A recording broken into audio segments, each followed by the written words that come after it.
Professor Du Pisani says sufficient information is crucial to ensure the optimal usage of land for various productive purposes. He spoke at a public lecture on sovereignty and the political economy of Namibia, organized by the Affirmative Repositioning Movement. His remarks come shortly after a Namibia University of Science and Technology NUST's case study on green scheme projects in both the Omusati and the two Kavango regions. Du Pisani says the NUST case study found that most green scheme projects are not productive, economically viable or sustainable, hence the need to look at and use such data. What we then do with a land audit is we determine meaningful thresholds throughout our country for ownership, co-ownership, partnerships, cooperative ownership.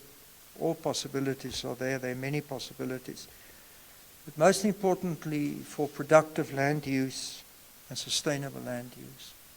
He further called on lawmakers to introduce a minimum price threshold on land to avoid speculation.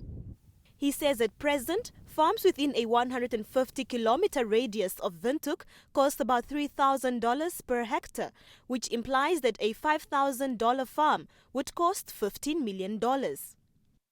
He proposes a price limit of at least $200 per square meter for such land instead, for government to control land prices while making land accessible to more people.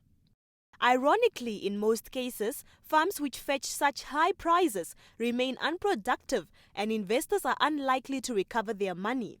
You can't even make money on those farms, I can assure you. There's no way you can recover or recoup your investment in the short term. So for Namibians and for particular regions, you have variability in the pricing of land within a broad land market. And you say, you know, this is say $200 or $300 a hectare.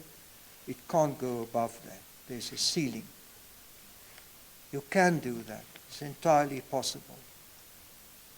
Professor Du Pisani also urged government to enhance the country's resilience against climate change, which he says serves as a great threat to sustainable land use.